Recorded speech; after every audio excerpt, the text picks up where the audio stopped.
You had your chance and then you blew it. That is the most absurd statement of the year. Nice. Nice. Oh, baby. I'm in my zone, I'm feeling it.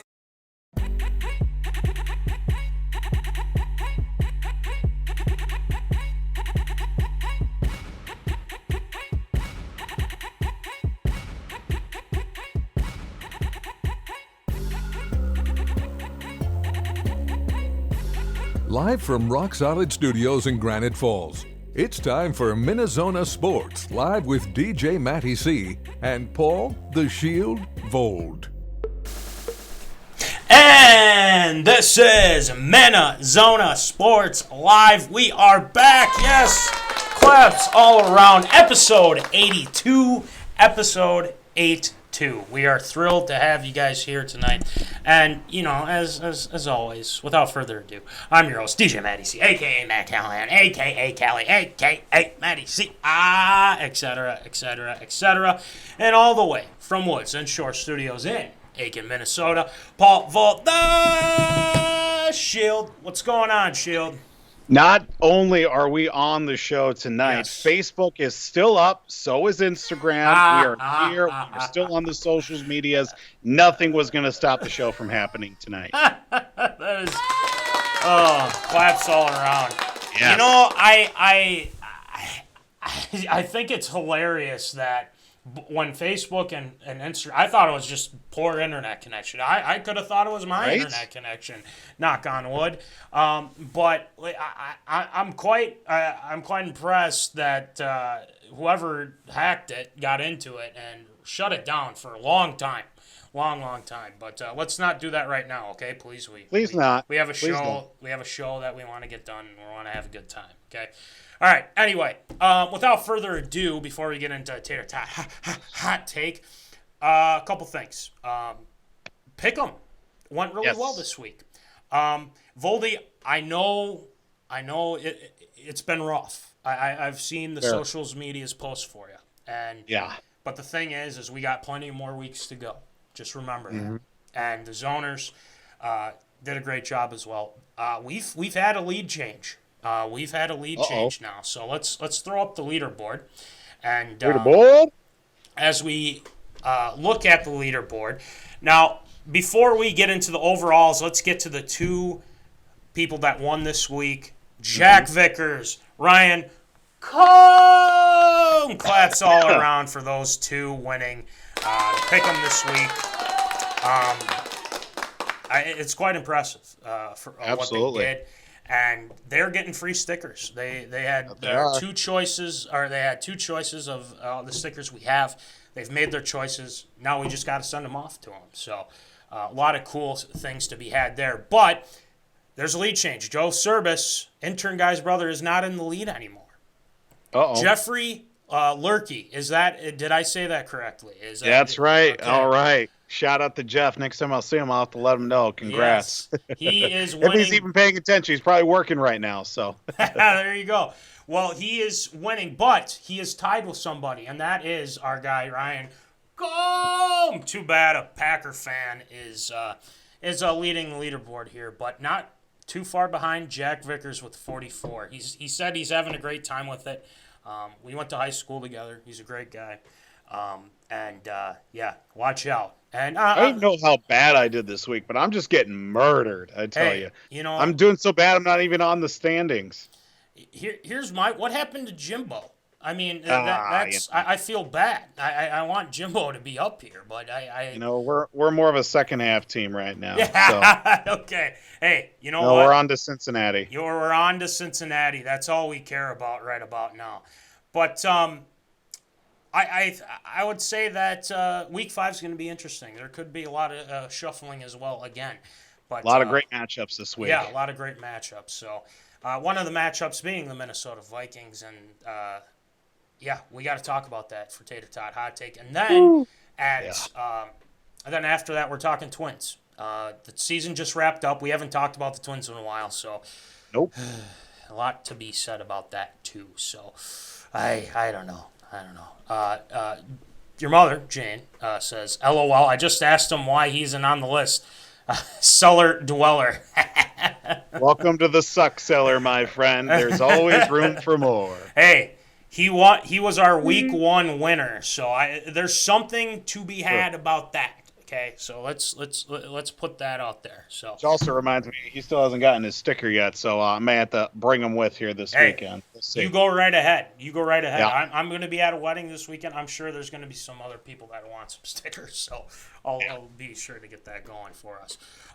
Anyway, without further ado, let's get to some Tater Tot hot take because we got to talk purple, we got to talk Twins. So let's get it going. What's the Tater Tot hot take?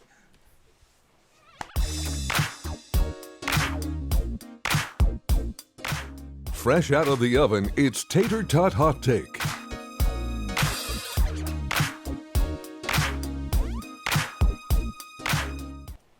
All right, it is fresh and out of the oven. This past weekend for the Vikings, not great, not good. I'd say, or probably, I'll put it like this. Let's just say below average. I think to sum this up, Voldy, it was a defensive game, which is kind of surprising. I was kind of more expecting a shootout in some aspects, but that didn't turn out to be what it was. It was more of a defensive game. The first drive for the Vikings was on point. They kicked butt. But after that, the offense faded and faded and faded and faded. And defensively, we had some. I would say it was a much better defensive performance than it was the first 2 games. Seattle game was better in the second half. First half was a little bit of a mess. But again, the rush defense wasn't the greatest. Kareem Hunt and Nick Chubb had a good chunk of their yards, to say the least. And the Vikings got a little leaky at times with especially that draw that Kareem Hunt had, which is frustrating. Ends up getting the first down. But overall, this game, they needed to win this game. And I feel like this was something that they needed to address and, go into this Lions week, which they should win. We'll get into that in a second. But, Voldy, just kind of give me your thoughts about this past weekend's game. And, I think it's pretty apparent if the Vikings lose on Sunday, things aren't looking good, as we would like to say. Yeah. So, why don't you start off with some of the things that you didn't like, and then why don't you hit on some things that you actually kind of enjoy or liked a lot. So, what do you got? Well, obviously the overall performance, except for that opening drive, was pretty subpar to say the least. Vikings had plenty of chances to get back in the game. Defense did, for the most part, their job. They gave the Viking offense plenty of opportunities, including 2 drives right at the end there to come up with something. I mean, they did force pressure. They did get 3 sacks on the likes of, against Baker Mayfield. Running, stopping the run, that wasn't exactly the best out there for them. The Browns did, put up a combined 191 yards with Nick Chubb and Kareem Hunt, too. Not exactly a good mark to be at as well, but I felt like that was going to be where the Vikings were going to get hurt. And if they wanted to get hurt, that was where I felt like they wanted to take the most sandwiches in the run attack, because you definitely don't want to get beat by Odell, who was a complete non-factor, and in fact even helped the Vikings get back into position with a missed opportunity to ice the game with a near catch as well. So let's hope a little trouble in paradise for them in that regard for Baker and for Odell as well. So Kareem Hunt, Nick Chubb, obviously those 2 guys are the top dogs there rushing wise, and that's where the Vikings were going to have to shore up, and unfortunately they didn't answer the call on that one. I really liked the fact that obviously from the very get-go that Justin Jefferson was at the forefront. Did get 8 targets, did end up with 84 yards and the lone touchdown as well. But you would like to think at that point of the contest, when he was getting the most attacks as well, then you would be able to see maybe Adam Thielen open a little bit more. I think KJ Osborne had one target, or he touched the ball at least once, and for a few yards towards the end. Still trying to get Ty Conklin fully settled in as well. I know that he had a couple of early bright spots to start off for the first couple of games, but tight ends need a little bit shoring up as well. I know we got Ben Ellefson, who is the blocking one, and then you got Chris Herndon, who's been pretty much a non-factor to begin with. D.D. Westbrook had a nice big third down catch to keep the chains moving in the offense as well. So maybe we'll start to see him a little bit more in offensively as opposed to the return side. And then seeing Dalvin Cook in as well.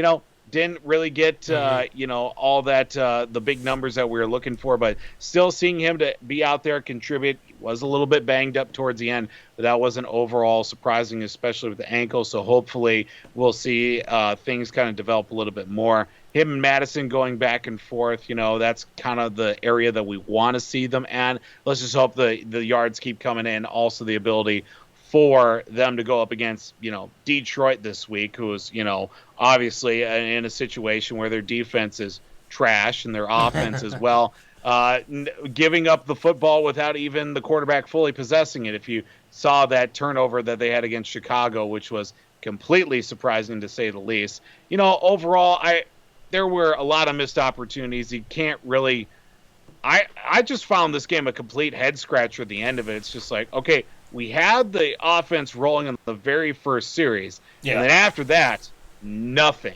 Literally nothing. While Cleveland, who had all the rights and all the drives kind of moving along to say they could have put up 30, 40 points easily on us if they had just been able to connect once or twice on some of those missed opportunities. Vikings should have lost by like 20, 25 or something if they were able to, connect on a lot of opportunities. But luckily enough, it literally came down to that holding in the end zone against Adam Thielen, which screwed the Vikings out of at least one more play in the fourth quarter, and ultimately a loss 14-7 against Cleveland. Yeah, but I'm not gonna sit here and say like, they missed it. I think it's quite apparent. I think it's quite apparent they missed that call. But I'm not gonna be all hot and bothered about it because we had multiple chances to win that game, and we didn't follow through on it, which is it's disappointing because you're at home, you're going up against a pretty darn good defensive front, and give credit to the Browns. They adjusted accordingly, and they played well. Myles Garrett was a beast. He pretty much manhandled Rashad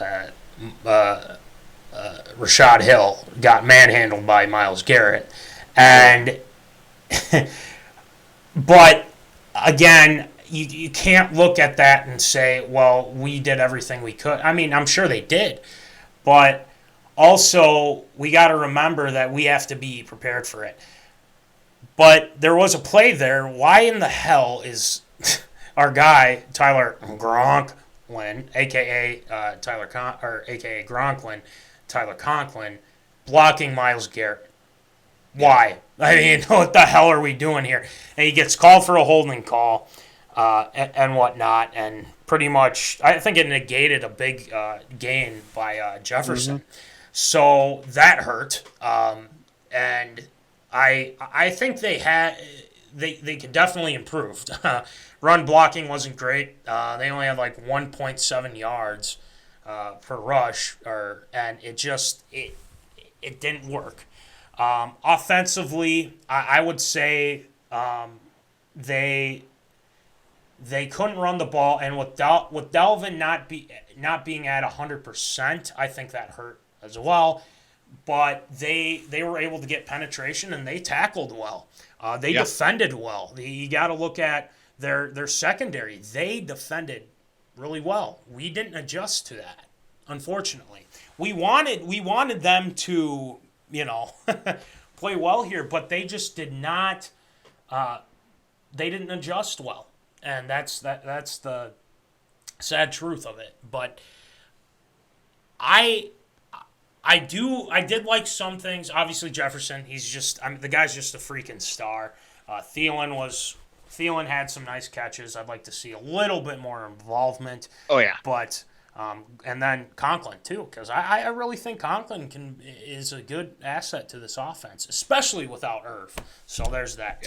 Yeah. So Jimbo says, Clint is to blame for this loss. He didn't adjust to the D. I don't necessarily disagree with that. Defensively, I would put a little bit of blame there too, because especially when you had an opportunity to stop them on 3rd and long, but you let Kareem Hunt go on a halfback draw and get the first down.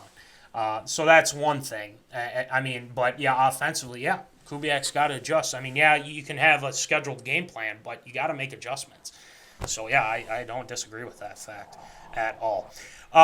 So let's look ahead. We're gonna take this game. Good win by Stefanski. Claps out to him.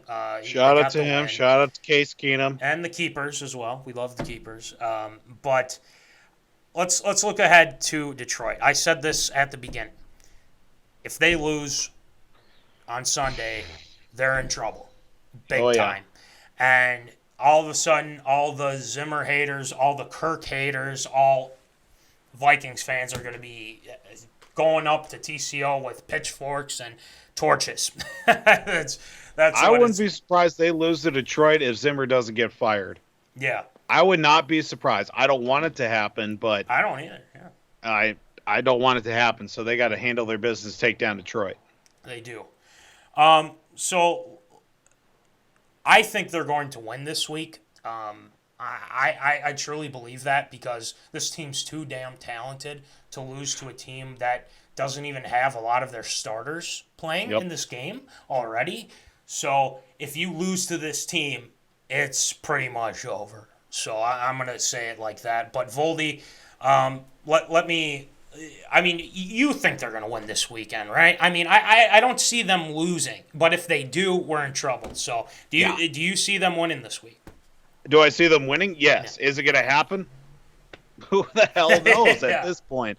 But I do see them winning. I just think, like we've been talking about, there's just too much talent on the Vikings side. If they're even just a shred of themselves, if they play the way that they did against, let's just say if they play the way they did against Cincinnati, against Detroit, they'll win this game. Now, if they play the way that they did against, say, Seattle or Arizona, where they were putting up points left and right, they're going to cream. They're going to cream Detroit without any fail whatsoever. So I definitely see them winning this week.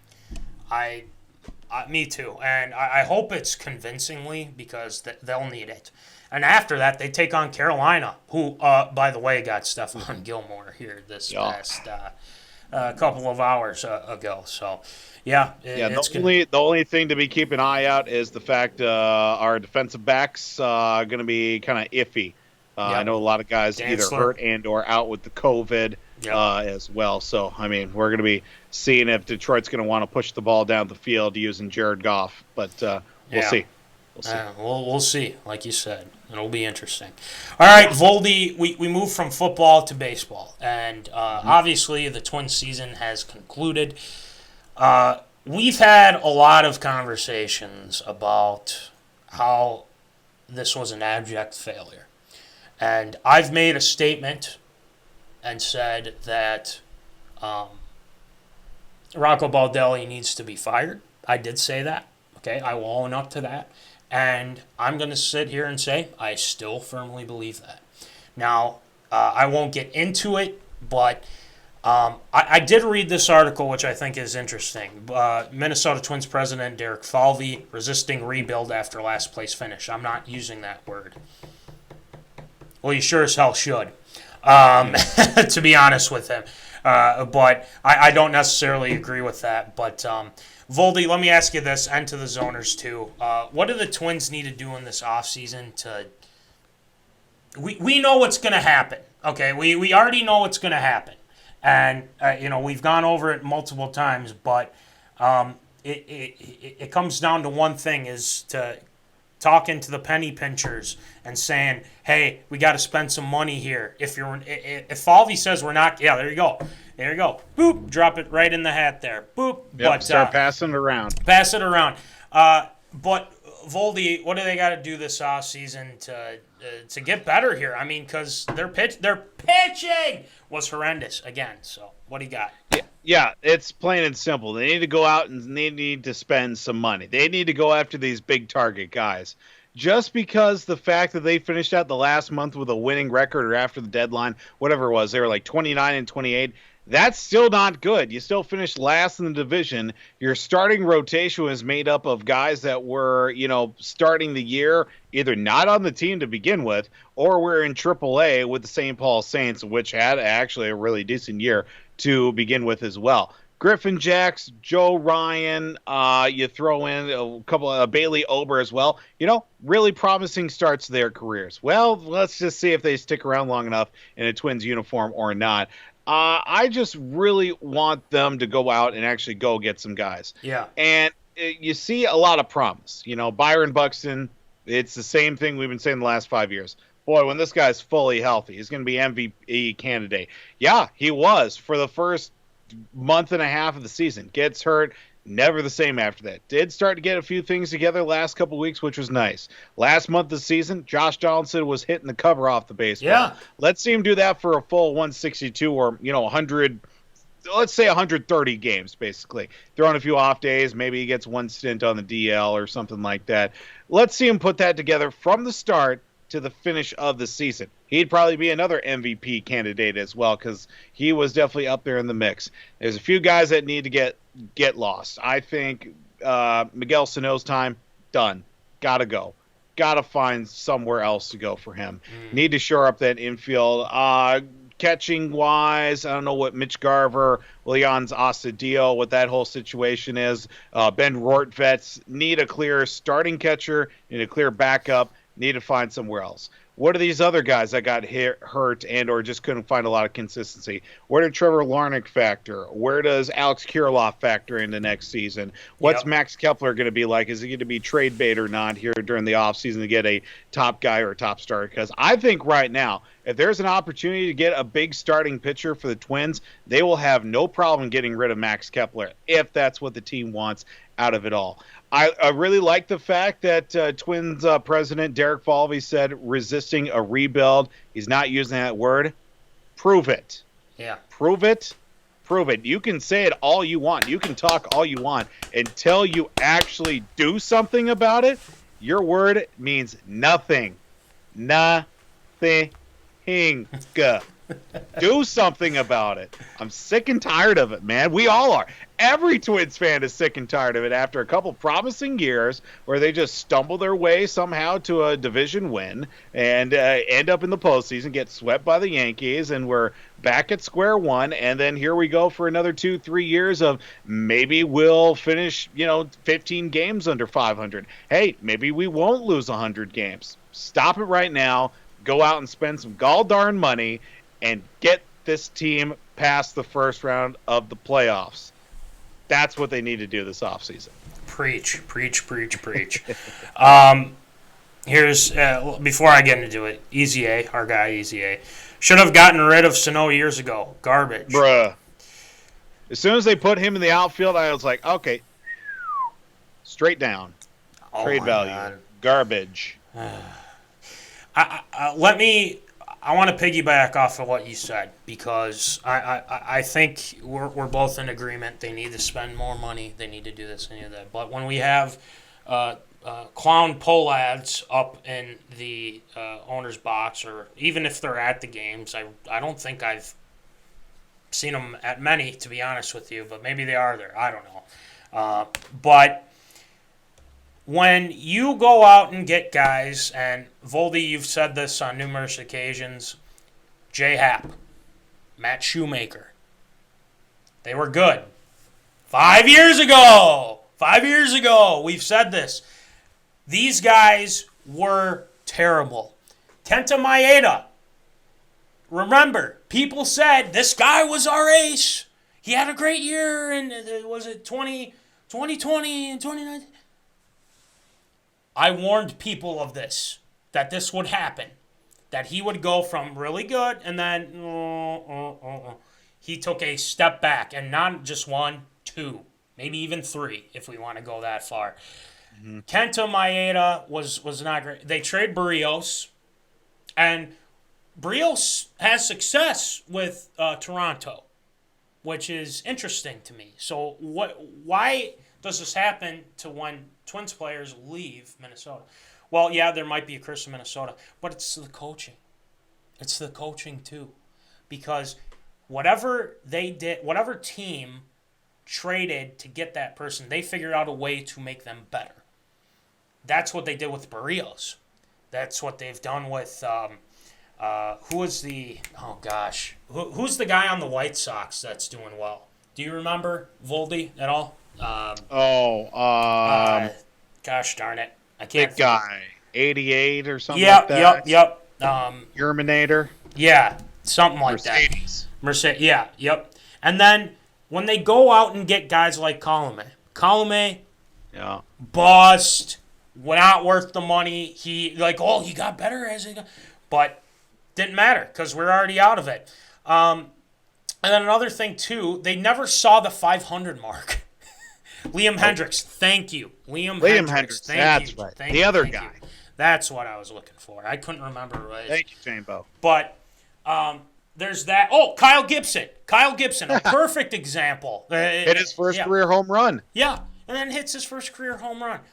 I'm telling you, this coaching staff sucks. I'm being completely honest here, and I hate to say that, but it's proven that it's not working. I mean, these guys.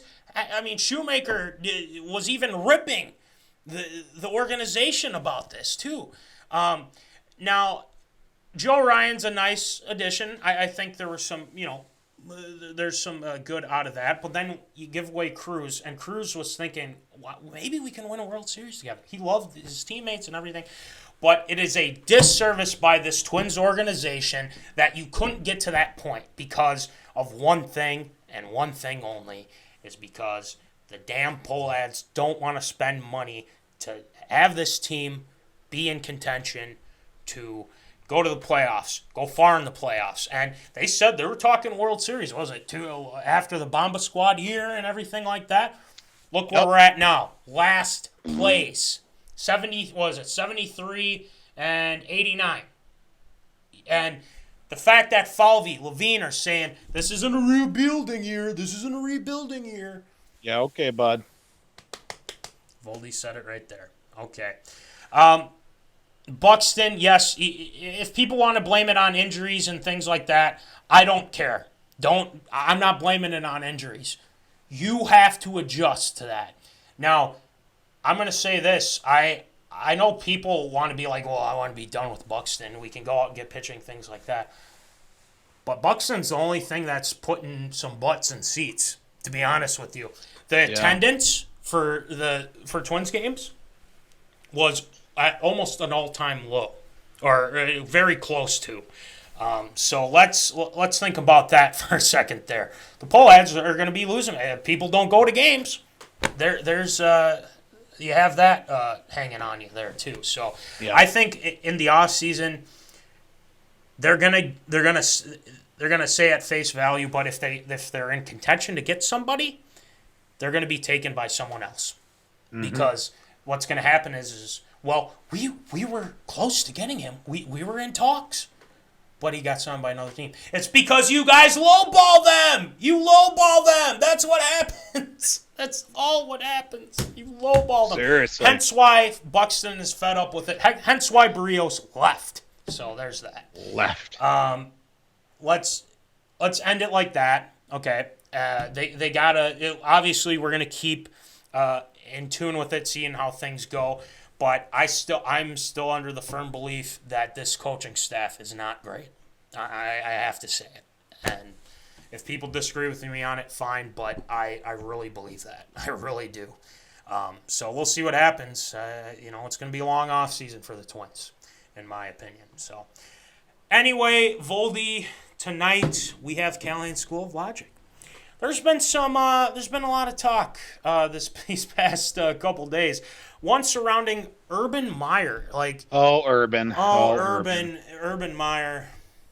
You know, I got some insight on Urban Meyer, and I've got some thoughts on this. And people have been looking forward to this segment right here. I come to tell you, the zoners, and you, Voldy, that I am prepared to tee off on Urban Meyer here. And again, I looked at this situation, and I've noticed a lot of things. I'm going to get into that. So make sure you grab your pens, pencils even, pad of paper. It's time to get in the classroom for Callahan's School of Logic.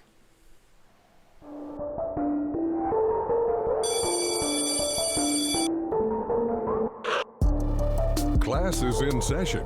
You're enrolled in Callahan's School of Logic.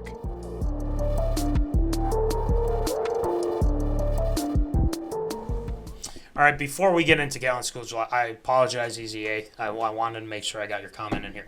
Oh, no, someone left the Twins and actually got better. Never seen that before, LOL. Curse of Minnesota. Curse of Minnesota. Every sport. It happens, and not only that, it happens to... except for the Lynx. The Lynx are Lynx, the only apparently, team. Yeah, you're good. That's a good point, Voldy. That's a very good point. Okay, let's get this going. Wow. It's been an interesting weekend for Urban Meyer, to say the least. Voldy, zoners. You're laughing. This is going to be good. Let's do an overview here.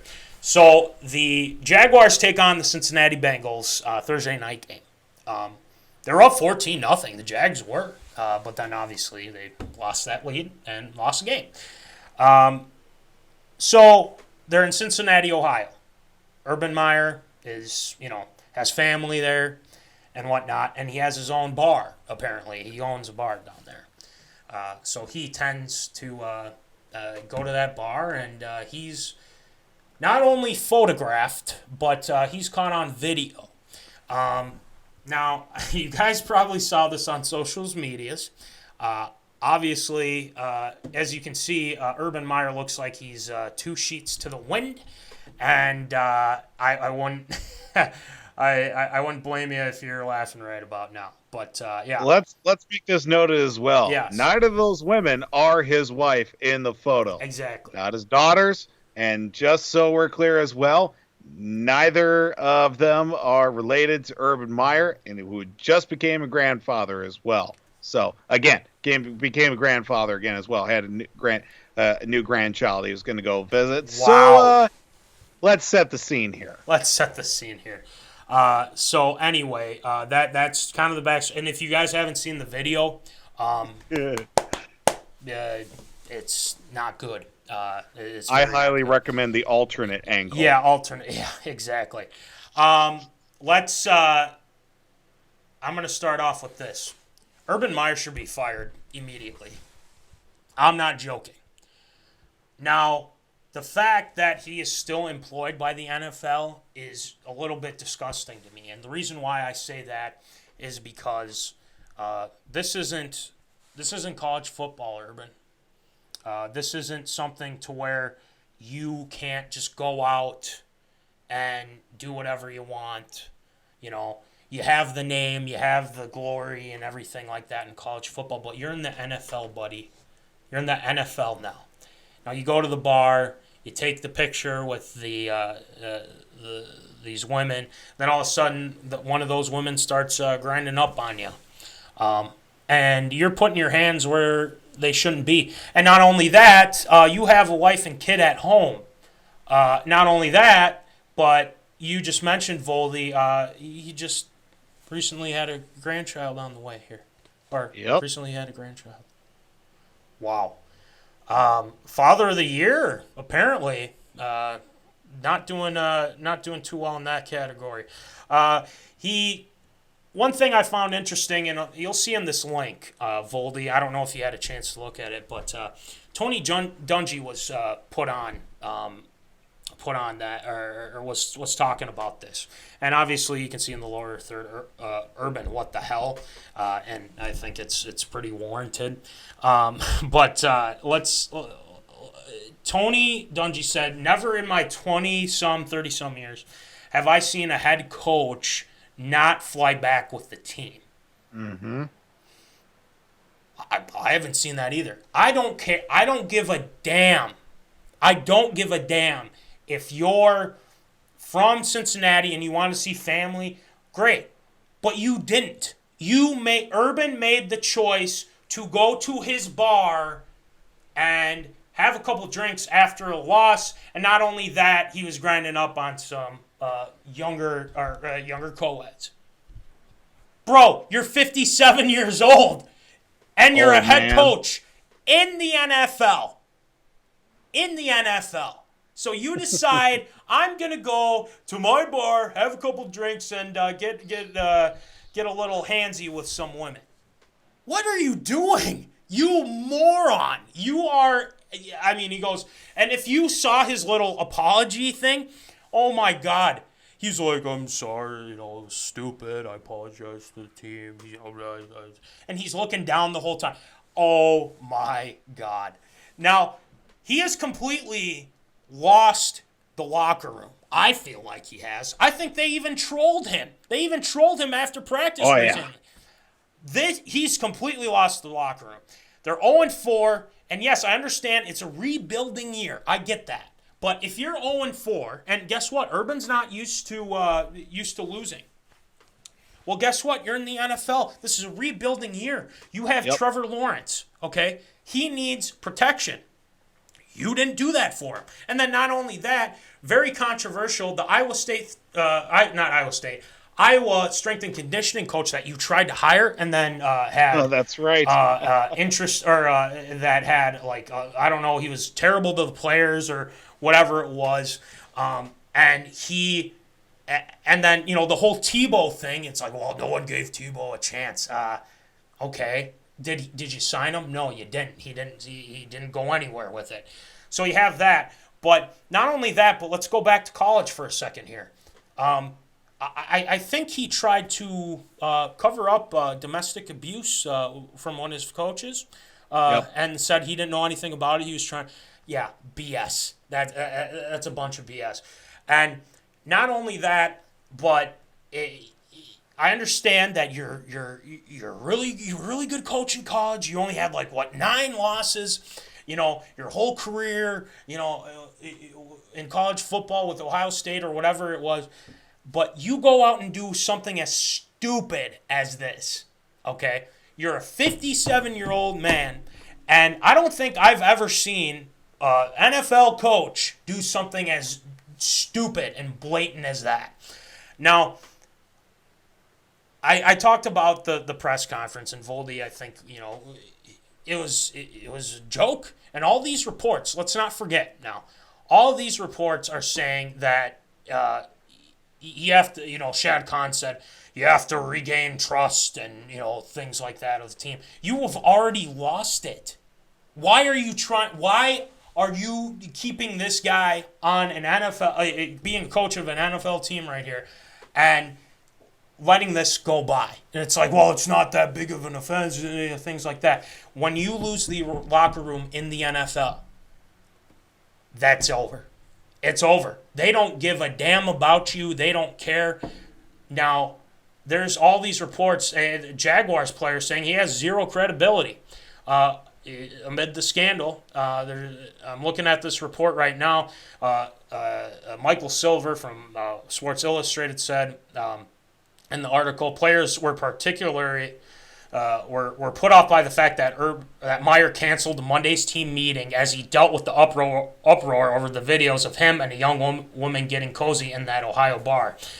He even canceled the team meeting. He was too scared, a player said. Wow. So he's saying right now that he was scared to confront the players. You are an NFL head coach, and you're scared to talk to your team. You don't have the balls to go out and talk to your team. Good Lord, what is wrong with this guy? And one player also said, we looked at him like WTF, and we all know what that means. Right when he left, everyone started dying laughing, and he knew it. Oh, Urban has been an embarrassment, and let me preface. Let me say this now. I think he's a fraud. I really do, and I think he gypped the Cons out of thinking that he could be a good NFL head coach. Not so far, and especially when he said, it's in the NFL, it's like playing Alabama every week. Well, it's the NFL. What else did you expect? Okay? And clearly he had no clue what he was doing. Okay? And it just shows the guy's a fraud. I'm sorry. I mean, if he wants to have more success, go back to college football, Urban. That's where you belong. You don't belong in the NFL. I'm saying this right now. Now, the logic in all this, I'm going to wrap this up because I want your thoughts here too, Voldy, on this whole situation. And then the zoners too. Please chime in. The logic in all this is when you are a well-known figure in sports, the spotlight is always on you. This isn't something to where you can be like, well, I can use my money and power and my notoriety to get by with this. No, you're at a bar.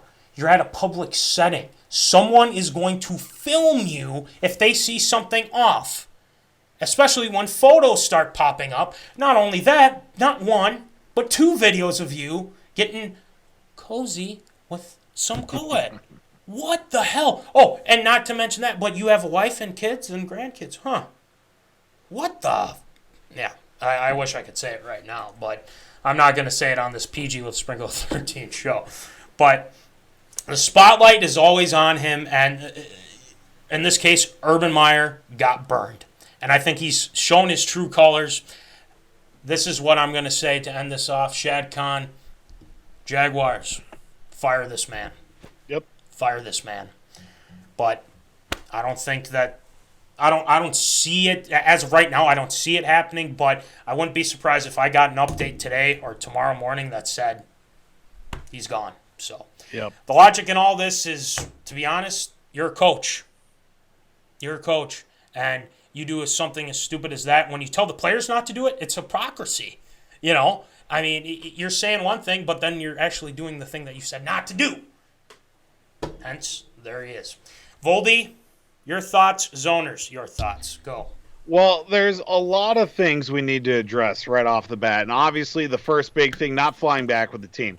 Look, in college, you can do stuff like that because you don't have to explain yourself to the college, to the athletes that you're coaching, because at the end of the day, the coach is making the decisions. They are the ones that control who has the scholarships, who doesn't, who's on the field, who's not. The NFL, you're pretty much an equal for that matter. They're grown men, and these are not, 18, 19, 20-year-old kids that are playing football. These are grown men, 25, 30, if you get past, low 30 age men that you're coaching. So these are grown men with kids. You've got to explain yourself, and that's definitely not a good look, especially for a team that's 0-4 and trying to find some reason to keep things together, especially with the quote-unquote rebuilding that they're having down in Jacksonville. So that wasn't a good start.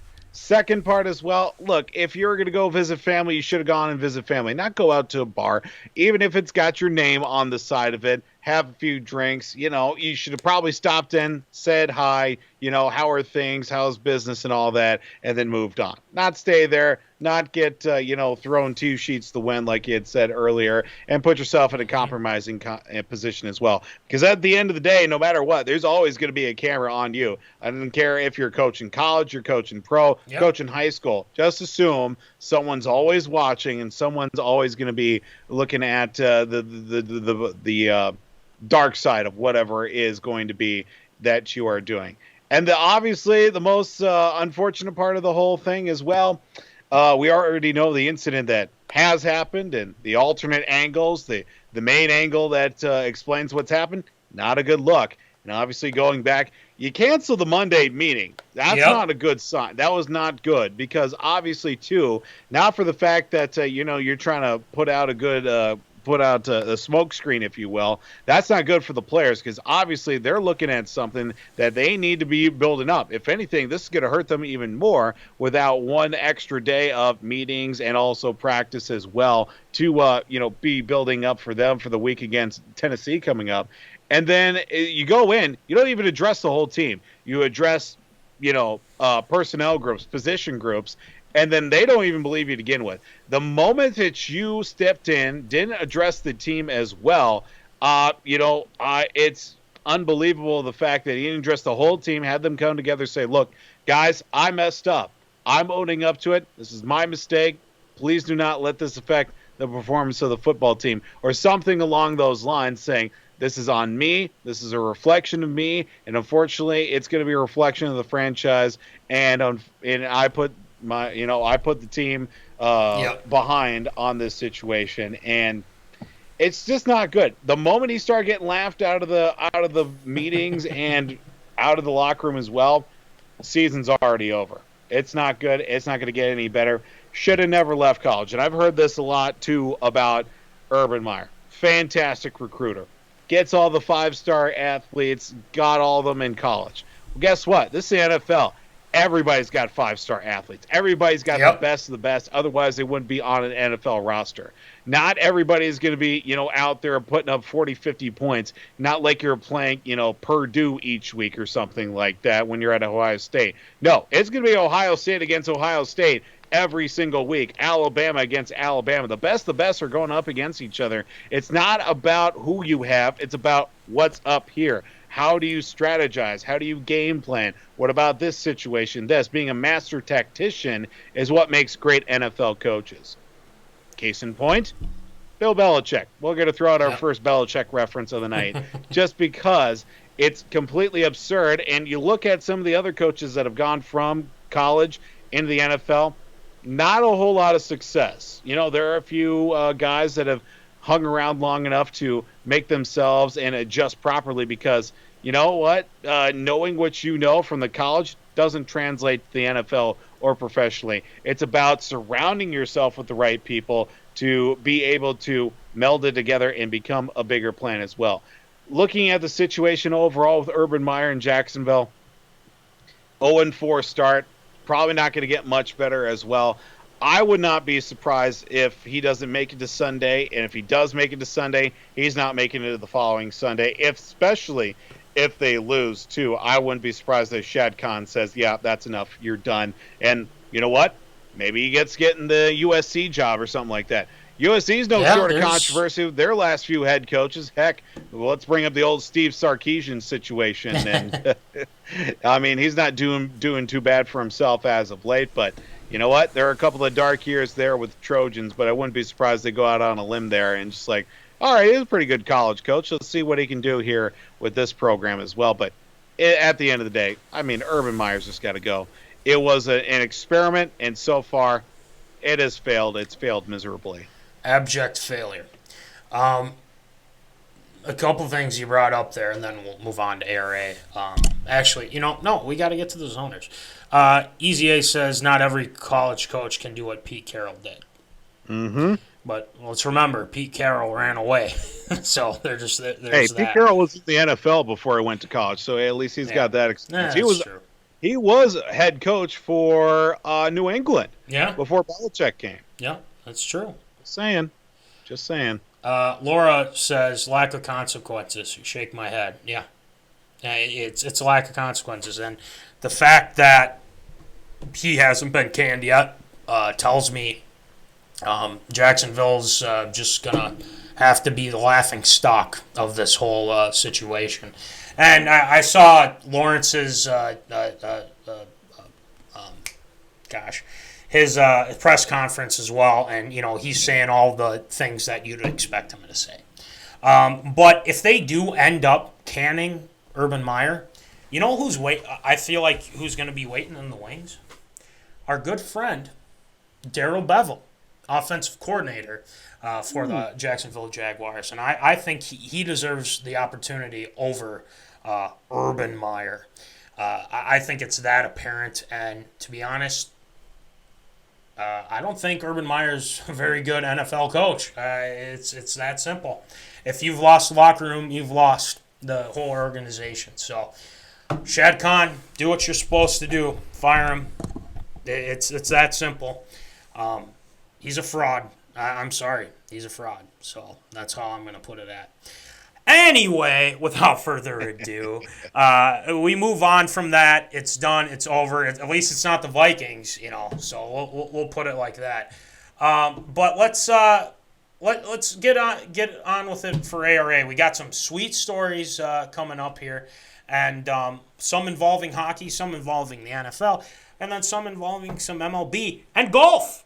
Golf tonight, folks. Golf. So I'm pretty stoked about that. So let's get it going. What's up? Approved.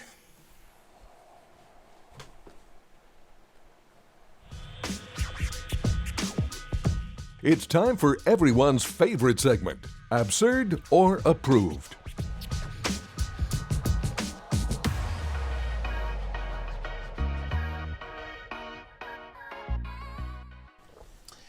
All right, Voldy, Zoners, let's get it going with some absurd or approved. So, Voldy, without further ado, why don't you rattle them off for us, please? Well, before we get to ARA, we forgot to mention as well during the last segment, shout out to Tony Dungy celebrating his birthday today. Ooh. 66 years young, old Tony Dungy celebrating a birthday today. So just had to put that out there. Early shield shout out.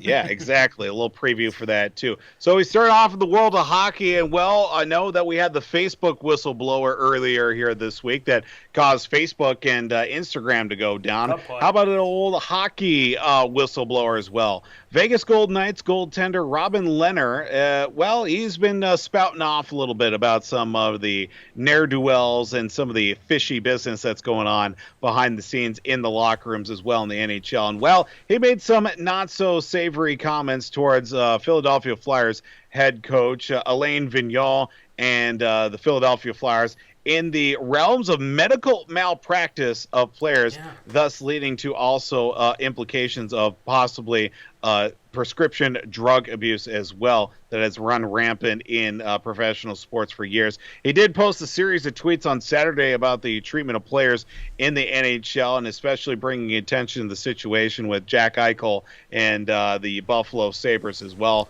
over some potential issues with how Eichel is addressing surgery options that him and the Sabres haven't exactly seen eye to eye. And it's also brought up the fact that he's been spouting out some other compliments as well about players being pushed pills by coaches, also seeing, spouting off information about COVID not being real and having to play through it, basically. A lot of interesting comments have been spouted off here by Robin Lehner and also against, the NHL as well.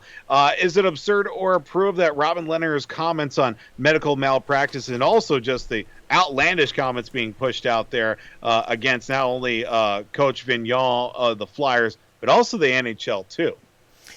Wow.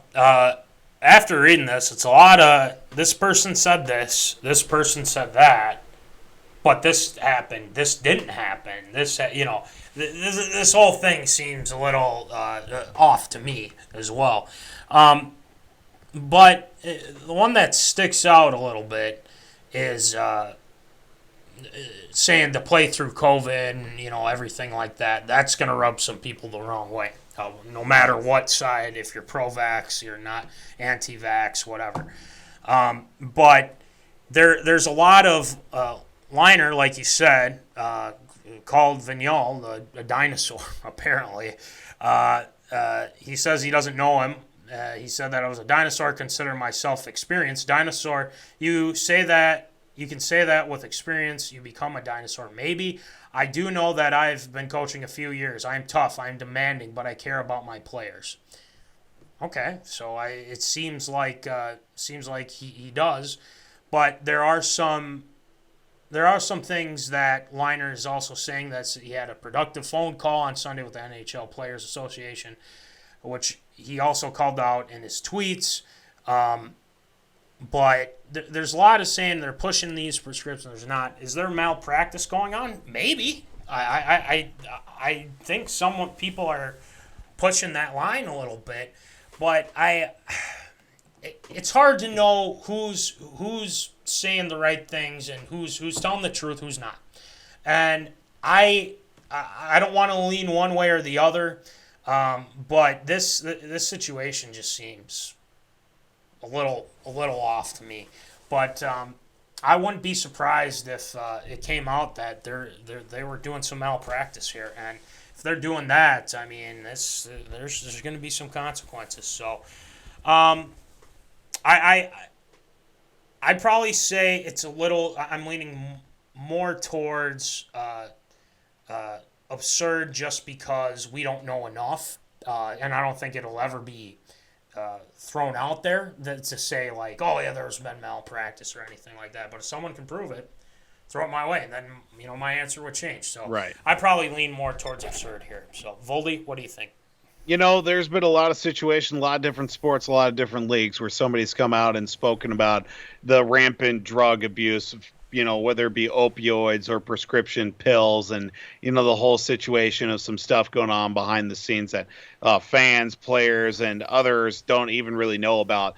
And you know what? It sometimes gets blown out of proportion as well. Look, yeah, we don't know enough of both sides. We don't know the other side, what Vigneault and the Flyers have done, and especially in the comments with Robin Leonard. Look, he just threw it out there, and, if he knows it's true, it's true. If he's just trying to blow some smoke out there to get himself in the headlines, I mean, so be it. But, I mean, I have no reason to not trust this guy or to not know that this is fake news or not, but it wouldn't be surprising if comments were like this were made as well, because we're in a day and age where stuff like this still unfortunately happens, and people are coming out and talking about it. If we've seen anything the last handful of years with people talking about what's going on in the locker rooms, how the drugs are flowing like it was back in the 80s as well, especially watching a few sports documentaries about how guys were so coked up during the year they don't even remember making it and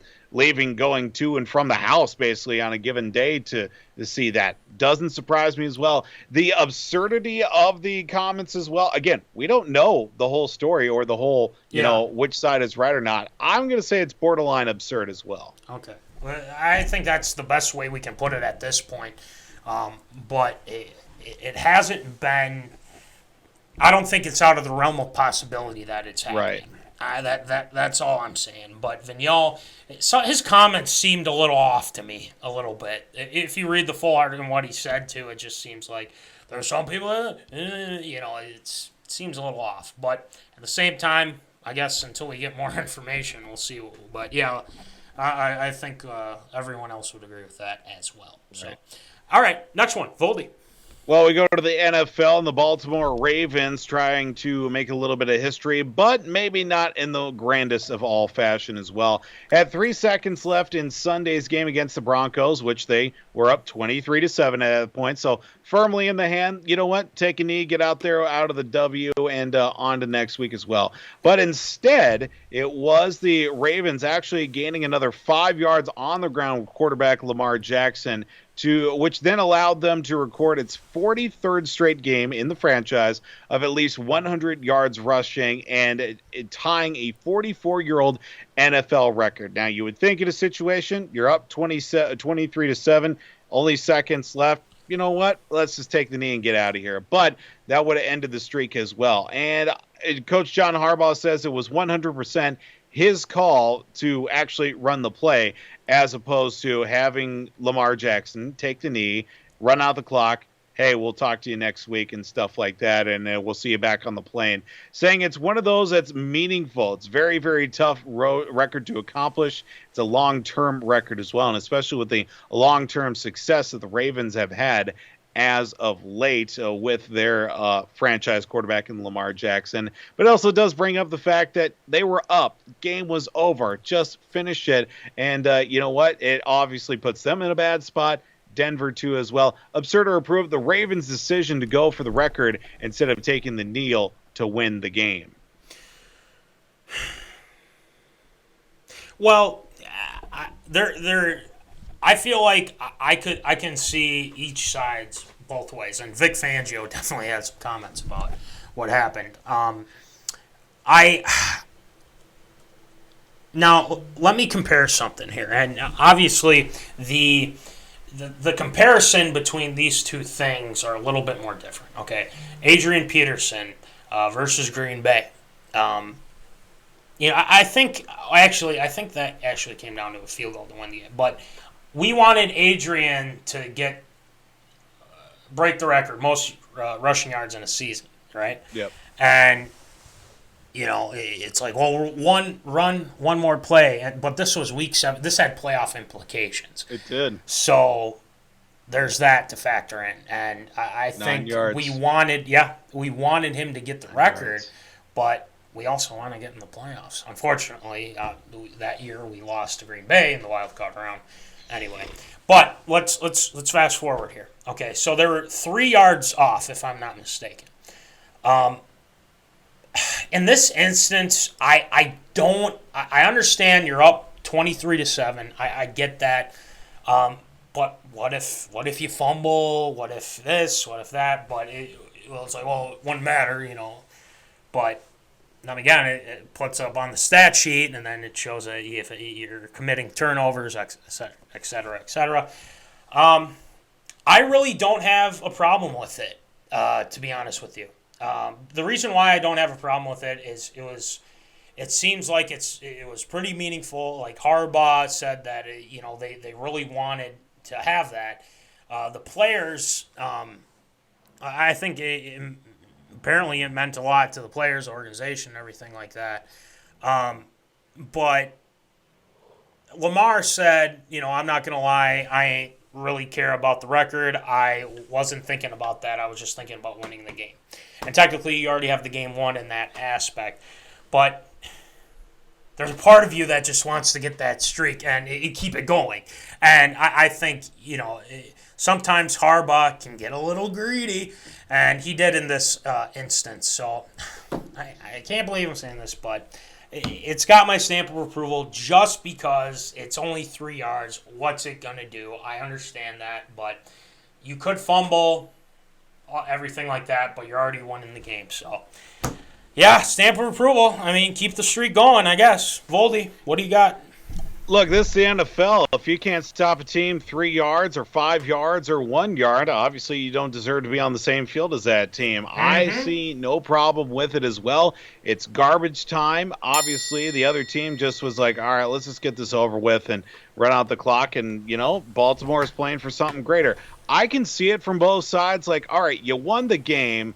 Get it over with. Just, run out the clock and finish it. But, look, from a record side, I definitely see where Harbaugh is coming from, especially. It's not just about, Lamar Jackson getting those 5 yards. It's about the team as well because rushing yards don't come just from one guy just moving the ball forward. He's got to be able to get through the line of scrimmage, get outside, get some deep runs, offensive line, tight ends, wide receivers blocking, and allow the quarterback, running back, whoever is rushing the football to be able to get out in space and do some of that action too. So I think it's completely approved in my mind. It's got my stamp of approval just because, next game they got who are they playing next week? But they definitely have a chance to break that record for sure.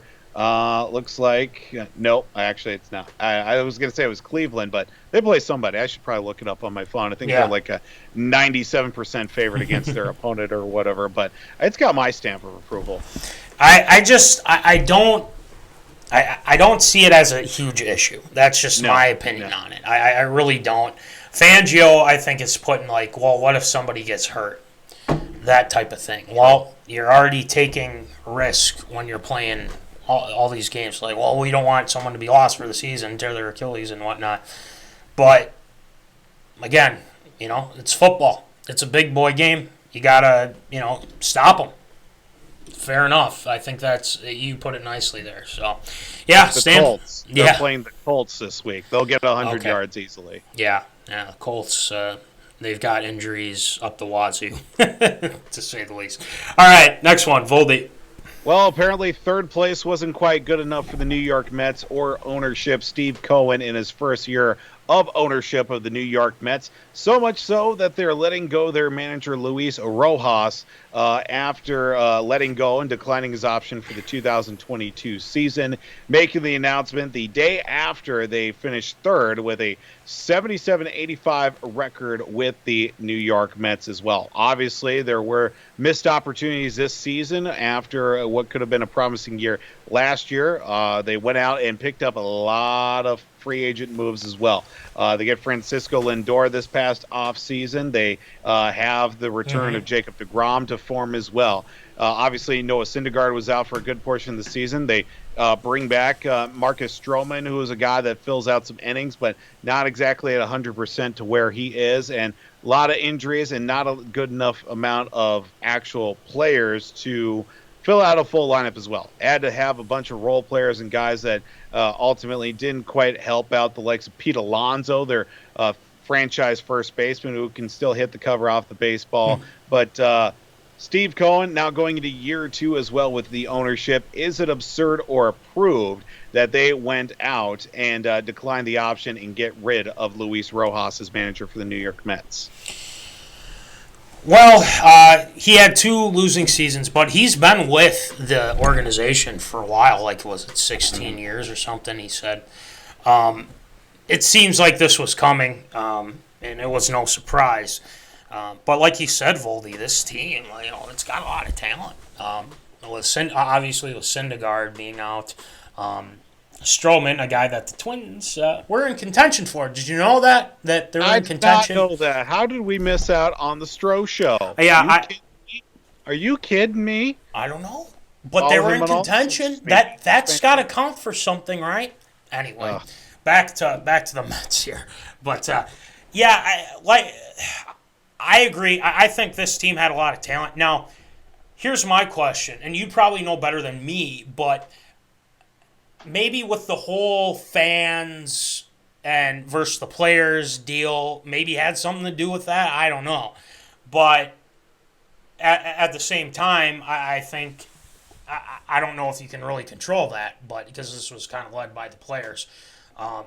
But it seems like with this team is that they just missed out on good things. I mean, Lindor, like you mentioned, he is former Indian or Cleveland or Cleveland Guardian now, I believe. Yep. But yeah, they had a rough stretch. They're 2-11 against the Dodgers and Giants. I mean, it didn't look good, and they had a losing record, and a second losing season under Rojas. So, I don't want to see, besides Urban Meyer, I don't want to see somebody lose their job. But I don't know much about the Mets, to be honest with you, but I think it's got my stamp of approval just because it was time for a change, and the reason why they needed that change is because there's too much talent on this team to not have a winning season and or make the playoffs. If you want to contend and, whatnot, I mean, the Mets, those fans, there's some dedicated Mets fans. So, it's got my stamp of approval just because, sometimes you need a change. And sometimes Baldelli, the thing is, Baldelli, I believe that he should be fired just because the coaching hasn't been up to par. But that's just my opinion on it. Voldy, what do you got? Let's talk about the fact that Rojas was never meant to be the guy to begin with in the first place. January 2020, they were getting lined up. Different general manager, different manager. So Rojas was elevated to the manager role after, remember when Carlos Beltran was supposed to be manager of the New York Mets? Well, that whole sign-stealing scandal thing kind of put a kibosh to that as well.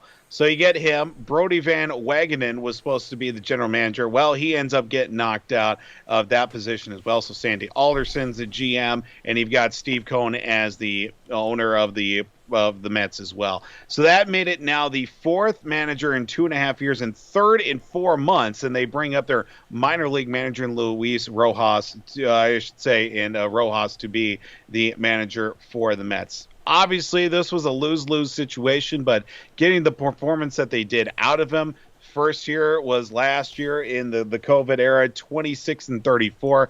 Look, everybody had a bad year in 2020 to begin with, so you had to look at that with a grain of salt. But finishing where they did this season as well, and with the amount of productivity that they didn't get, I could have definitely given it one more year, but I think there's big things that are going to be happening in New York. Steve Cohen and the whole ownership situation, they are going to be making some moves here this offseason. I've been hearing a lot of rumblings or seeing a lot of rumblings about a whole new branding that they're going to be doing as well. They're still going to be the Mets.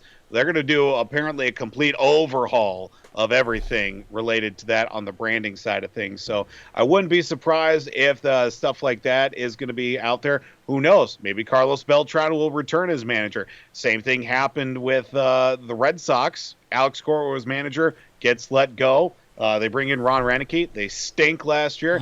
Alex Cora's back, and look where the Red Sox are now. They're in the American League Division Series after beating the Yankees last night. Suck it, Yankees. And looking at the situation overall, look, it's a lose-lose situation. I think it's complete. It's got my stamp of approval because it wasn't going to be a fair shake for Rojas no matter what.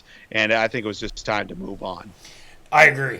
And I think it's one of those things where if things start going south in New York, you better be prepared for what's to come. So, especially for Mets fans. Especially for Mets fans, exactly. So, I guess we'll see what happens. The future of the Mets here. So, all right, next one, Voldy. Well, 1 week ago we were talking about we have no idea who's going to be the starting quarterback for the Chicago Bears. Well, Matt Nagy has found himself a starting quarterback after a W this past week. Matt Nagy did confirm earlier this morning saying that Justin Fields will be the starting quarterback moving forward, and thus likely for the rest of the season as well, regardless of the health of Andy Dalton and his knee situation as well. So looking at it overall, Justin Fields as the quarterback number one on the depth chart. Is it absurd or approved that the Chicago Bears will finish above 500 with Justin Fields staying at quarterback? Well, I don't think this comes as a surprise. I know I said last week I'd probably just stick with Dalton until, some things start to change, but it doesn't surprise me. I think Nagy is trying to prove that he can coach his kid up and have enough, give him enough time to be a prominent player in the NFL. Now, I'm not going to. I'll answer the question after this, but I want to bring up that Justin Fields now being the starter. Justin Fields, if there's first couple games, he filled in against the Bengals when Dalton got hurt, and he had a couple good throws and whatnot, mobile. But the Browns game, he was awful. You go up against Detroit, he had a couple good throws. He threw a pick. Let's not forget that. But I look at it from this perspective that I think people are expecting this kid to drop 30 touchdowns this year. Just out of out of this week and whatnot. Just expect him just to be this rookie of the year candidate and everything like that. But the things that I've seen, there's been some impressive things, sure. But I think that we need to wait and see. Now let's remember that we do have his owner that said that Kirk Cousins was the fourth best quarterback in the division. Kirk Cousins has been 10 times better than Jared Goff, Justin Fields. I wouldn't really put it up to Rodgers yet, going up against Rodgers, but, up to those 4 games besides Cleveland and whatnot. That is still up for absurd statement. Now, to answer your question, absurd or approved, will they finish above 500 in the season with Fields? That's a tough one, man. I mean, I could go either way with this because defensively they still have it. Khalil Mack, and whatnot. But I don't trust that secondary. That secondary has been bad. Yikes. So it's good news for Minnesota fans and whatnot. But I'm going to go out on a limb. I'm going to say absurd. I think the Bears are not going to get up to 500, or maybe they'll get right at 500. But I don't see that happening. I think they need more weapons on offense. David Montgomery just went down.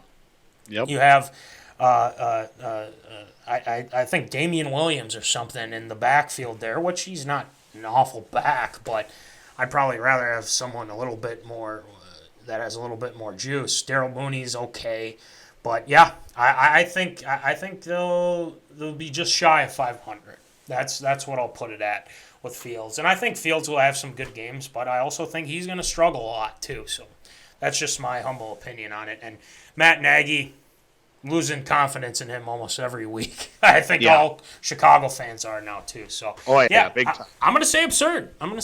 So Voldy, what do you think? Hey, I think it's absurd too. Even though they're 2-2 right now, I think they take on Vegas this week as they travel to Vegas. I think Justin Fields is going to put up quite a show this year. I think he may be Offensive Rookie of the Year. We'll see. It's only 4 games into a 17-week season. See how the next 13 weeks go for him too. It'd be very interesting to see how it all plays out for him with now getting the vote of confidence and him being the number one starter. Saying that he's going to be the starter regardless of the health of Andy Dalton already when you don't know how things are going to go, that's putting a lot on a guy too. And you know what? Last week wasn't all that bad of a performance. The Lions really just did beat themselves.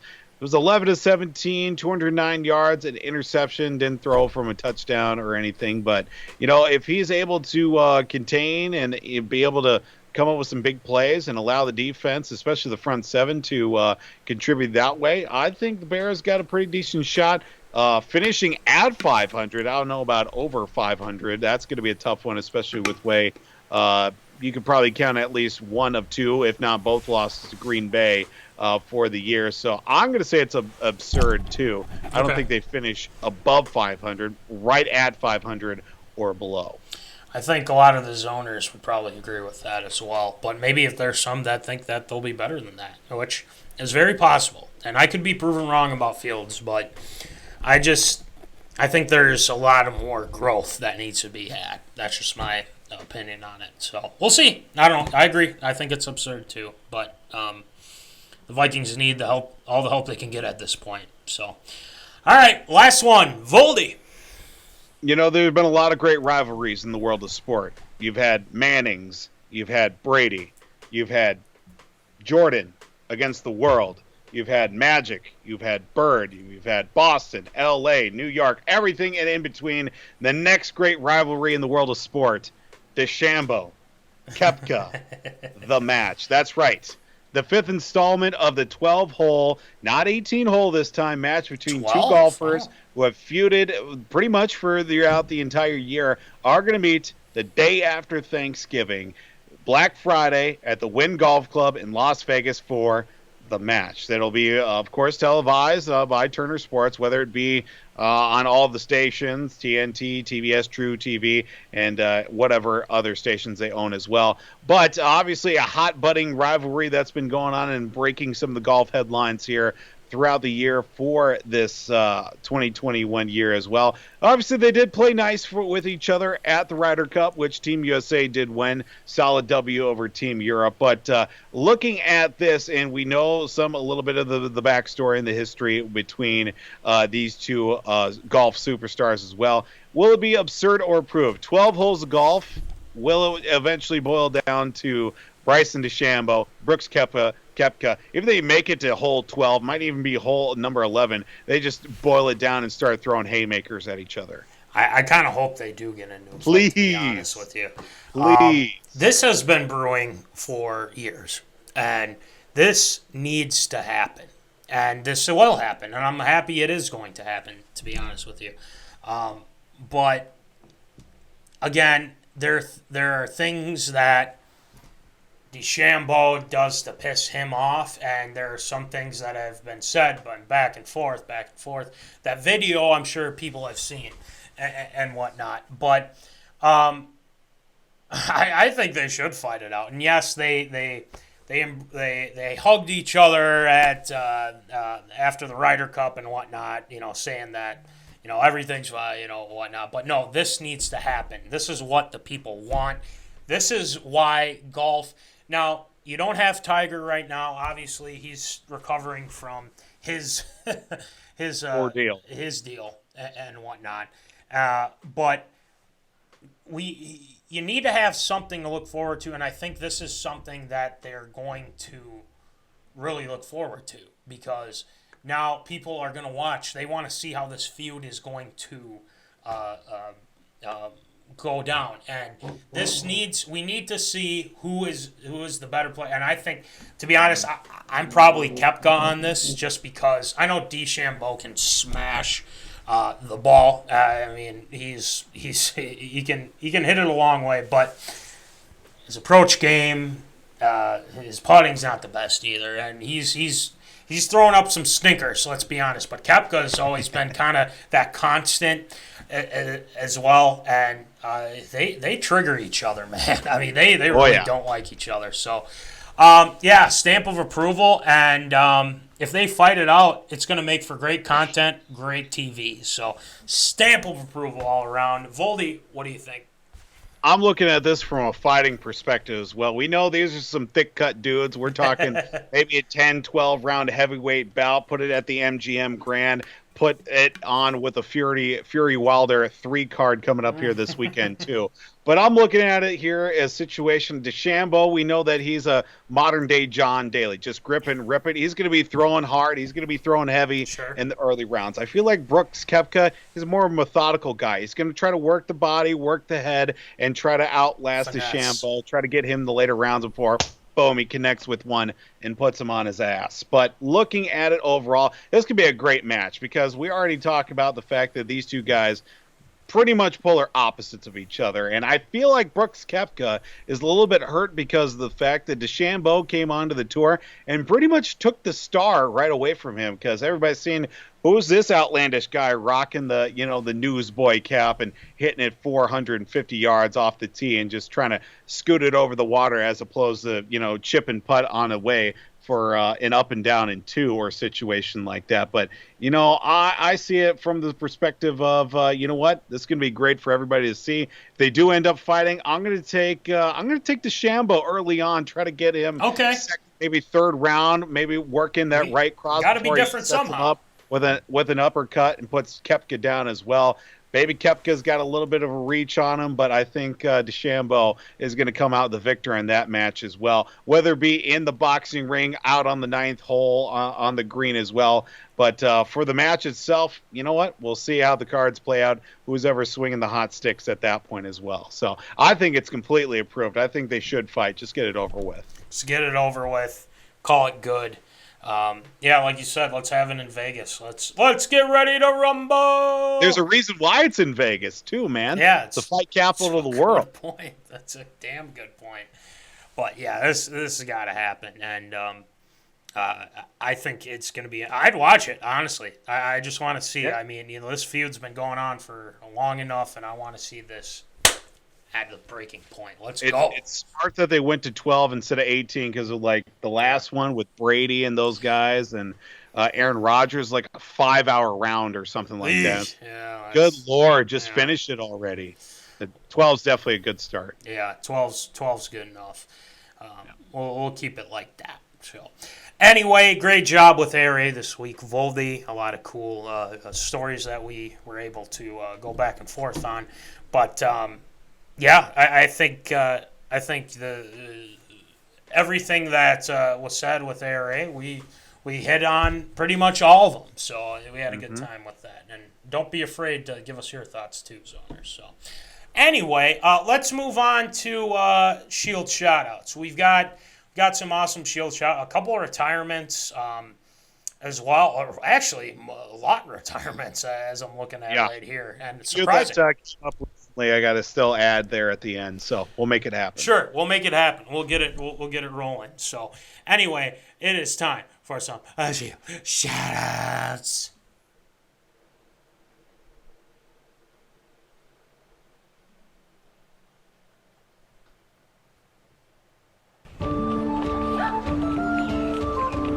Shield Shoutouts.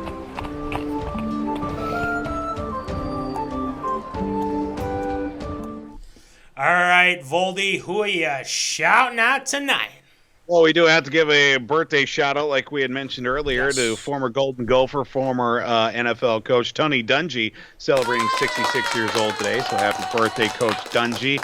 On that note, a couple of retirements that we had alluded to as well earlier this week, or I should say this past week. Shady McCoy. Sean McCoy, who did sign a one-year contract to finish out his career, where it all began with the Philadelphia Eagles, who announced his retirement, where it all started in the city of brotherly love, finishing his 11-year career with 11,000 yards rushing, 89 career touchdowns, and a two-time Super Bowl champion without even playing a single snap in either back-to-back Super Bowl champ with the Chiefs and then with the Buccaneers this past year as well. But Shady McCoy, a champ and finishing out in the city of brotherly love, and a true snow game guy as well. Yes. Some of his best career runs and performances have been in some inhospitable conditions with Mother Nature as well. But Shady McCoy, snow game guy. We do have to say a not so happy trails to Major League Baseball umpire Cowboy Joe West, who announced that he will be retiring following the postseason for Major League Baseball, which did get started yesterday. The AL wild card again. Suck it, Yankees, with a win over the Red Sox, winning over the New York Yankees as well, 6-2 last night. But I guess Cowboy Joe West maybe go record another country album or something, because he's going to have to find something to do when he's not umpiring baseball games. Only we could get Angel Hernandez to finally retire. That would save Major League Baseball a lot of trouble from a lot of people, a lot of hatred as well. But another Shield shout out going out to NBA basketball player, Lakers legend Pau Gasol, who did announce his retirement from basketball on Tuesday.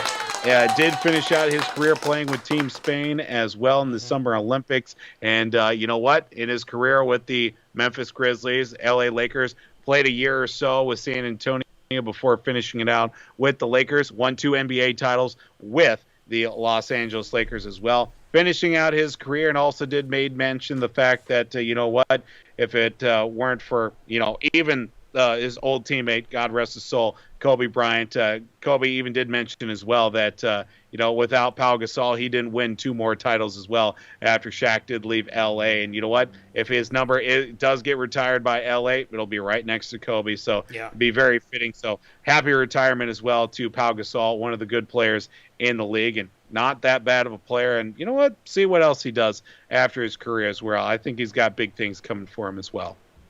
Oh, yeah, 100%. Yeah. And is that going to do it for Shield Shoutouts? I got one more. Okay. I got one more shout out here as well. Over the weekend as well, we did hit a big milestone in the Lakes and Shores studios, that being the likes of Mr. Case Paul James Vold, who's not even 7 months old, has already started crawling. Yeah. Now he wants to do nothing but crawl. He's been rolling around for a few months already.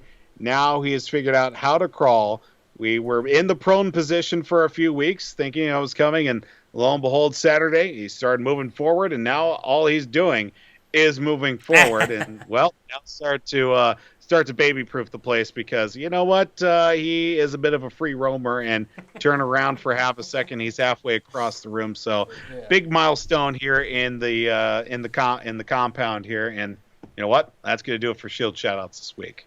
Well, we love it, and congrats to Kaser. He's moving along. Just before you know it, he's going to start walking. So there's that. And it's time for Shield Shoutouts. Shield Shoutouts, we love it. Joe West. Wasn't he umpiring? I think it was for it was a Detroit Tiger, and he was very close to getting a no-hitter or a perfect game. That was a different guy. I forget his name, but I know his face. Armando Galarraga. Yeah, that was the guy who was pitching. But I can't remember his name, but I can see his face. Right, but wasn't somebody knows? Joe West? He was the owner's umpire, not the umpire, but he was like the first base guy. That called him safe. Yeah. All right, now I remember. That guy umps the day game the night after. Yeah. So Yeah. Got torn to not a shreds good, on that. yeah. But anyway, yeah, great job with Shield. Shout-out to Voldy as always. But before we get moving, make sure to make your picks. Pick'em's going really well. And sure, why don't we just throw up the leaderboard again? Because for people that didn't see it, can take a look as well. We got Jeffrey with 45 and Coom with 45. Jack Vickers 44. So Joe fell a little bit. He's at 42. Mets and Mikey are at 42. And then DJ Vold, your brother, at 41 as well. So it's all kind of clumped together. So Got to have a big week this week. yeah. I think that's for almost everybody. So, all right. Obviously, we got stickers. We've got shirts. Not only that, but we're going to be giving out some of these bad boys for our winners, Ryan Coombe, Jack Vickers. Hopefully we can get those to you soon. And then, not only that, but we have shirts, guys. These are awesome shirts. Sure. If you want to work out in them, you just want to wear them, support the guys, help us pay for this internet service that we have. We appreciate anything that you can throw to us, and these shirts, 5 out of 5 stars. Okay, 5 out of 5 stars. And I believe hats are still they're getting close. We're getting closer and closer. So once those are ready to go, we'll let you know. So that's all we gotta say to that. And thank you to National Fleet Graphics, Crown Rental, Tyler Knutson for the stickers as well. W2 Performance, Will Rattel, the Barbell Nerds. Where you at, Will? Where you at, Will? We are trying to get you back on. Eventually, we're going to get you. You're going to come on the show.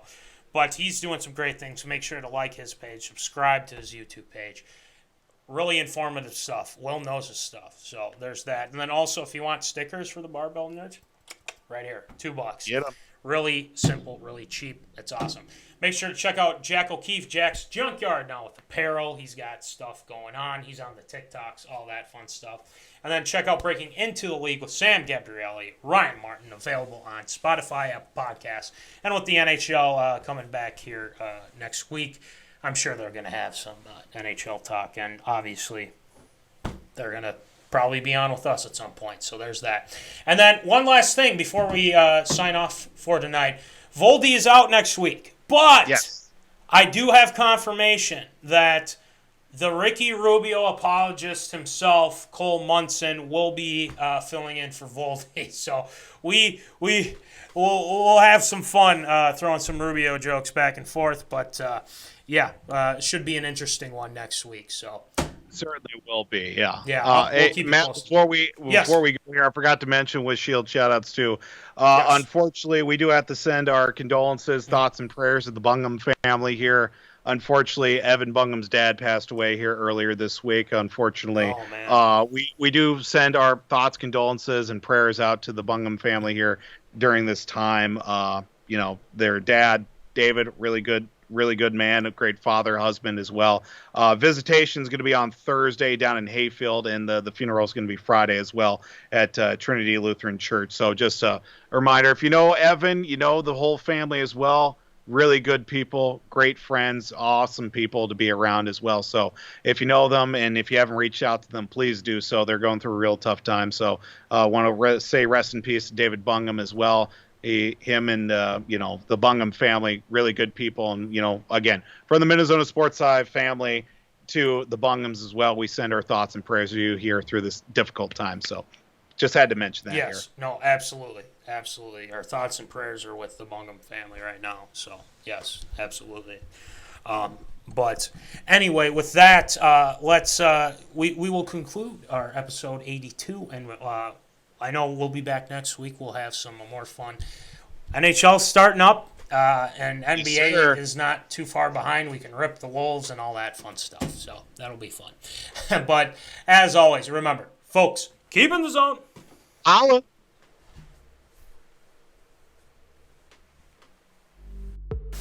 Thank you for watching MinneZona Sports Live. Join us Wednesdays at 7 p.m. for live show broadcast. And as Voldy likes to say, follow us on all the socials medias.